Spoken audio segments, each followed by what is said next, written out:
A very good morning, students. Children, we are doing lesson 2. The name of the lesson is microorganisms. We are doing the question answers of lesson 2. We have done exercise A. We have done all the questions up to 8.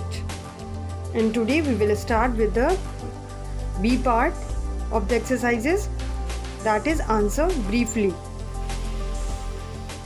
Children, we have done question number 8 yesterday, but the explanation part is left in question number 8. So today we will start with the explanation of the last question of the exercise A. Question number 8 is describe the different methods of food preservation. So children, we must know what is food preservation. The process by which spoilage of food is prevented is known as food preservation. Food is spoiled by the microorganisms. So we can prevent the spoilage of food by the microorganisms through various methods of preservation. Methods of preservation of food help to kill the microorganisms present in the food, or they may also stop them from growing again. Methods of preservation stop the growth of the microorganisms also. So there are various methods of food preservation, but we will list some of the methods of food preservation here. Here only we have to give the list of methods of food preservation. Number 1 is drying. Drying method is also known as dehydration. What is drying or dehydration? Removal of water from the food materials is called dehydration. A picture is also drawn here of the food items. You can also draw this picture in your notebook. The removal of water from the food material is called drying. Drying also prevents the growth of microorganisms. Now the food items like cereals, pulses, vegetables and spices are dried in the sun. The dried food can be kept at room temperature and can be consumed anytime. Number 2 process is the smoking. Next method is smoking. What has to be done in the smoking process? Smoking is a method of cooking meat and other foods over a fire. Wood chips are added to the fire to give a smoky flavor to the food. Smoking is separate from drying because smoking also adds flavor to the meat, fish and poultry products. But smoking only provides a small food preservation effect in comparison to the drying process. Now the next method is cooling. What is cooling? Like boiling, cooling by refrigeration also helps to preserve food items. The next method is freezing. Freezing do not kill microorganisms but only stop them from growing and multiplying. So cooling with the help of refrigerator and freezing are the two methods which are also used for food preservation. Next method is salting.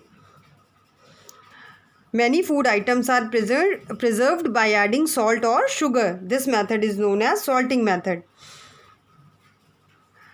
Due to addition of salt, the microbes lose water. Thus, microorganisms are not able to grow in such food items. Salting is used to preserve pickles, amla, raw mangoes, tamarind, meat and fish. Now the next method is pickling. Pickling means your pickles are made out of some food items like amla, mango, raw mangoes, any vegetable you can use to make pickle. And pickling, use of mustard oil is there. We use a lot of mustard oil along with salt and spices. Vinegar may be used in the process of pickling. And the next method is canning. Food items are enclosed in cans which are sealed and heated to 120 degrees centigrade to destroy microorganisms. Canned food item can remain good to eat for years provided the cans are not damaged. Dry fruit and vegetables are preserved by this method of canning.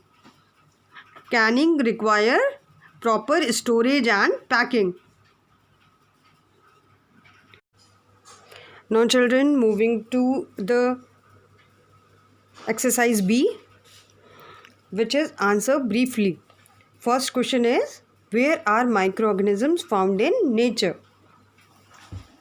You all know children that microorganisms are everywhere, but they cannot be seen with the unaided eye. They can only be seen using a microscope.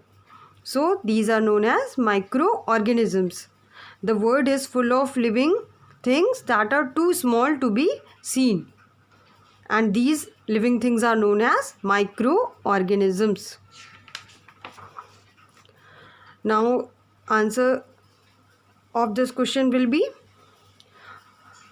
microorganisms are found everywhere in nature, like in air, water and soil, on the surface of objects and living organisms.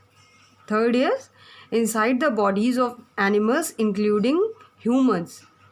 So children, you know microorganisms are also present inside our bodies also. Some are helpful also and some are harmful also. Some microorganisms which are present in our body helps in various activities of the body, and some are harmful to us. They cause infection to our body. And fourth one is in dead and decaying organic matter. Organic matter means the matter which is found in nature, which is not artificial, which is not unnatural. Now, this is the answer for the first question.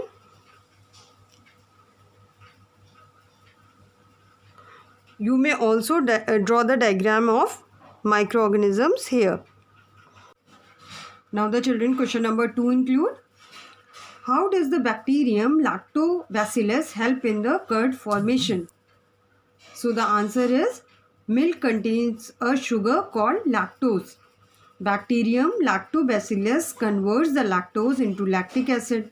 Thus the bacterium Lactobacillus helps in the formation of curd. Now the process of curd formation from milk is called as curdling of milk. The words which are given in the bold characters, you may write it with a different color, or you may underline these words also. Children, you all know curd is made from milk. Children, you know how the curd is made from milk?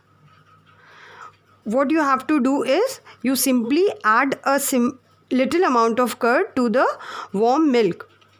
You may do it at night also, and then you keep the container aside in a warm place at room temperature only, not in the refrigerator. By the next morning or after 7 to 8 hours, the liquid milk turns into semi-solid curd. Now, once the curd is made, you can transfer this container to a cool place. Otherwise, the curd turns sour.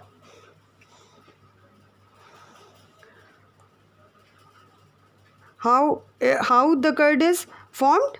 Curd is formed by the action of bacteria present in the curd, which is used as a starter. The name of the bacterium which is present in the curd is Lactobacillus. So you should remember the name of the bacteria also, which is used in the formation of curd. So children, what is your assignment for today? So your assignment for today is do all the questions answer in your notebook. Okay, thank you children.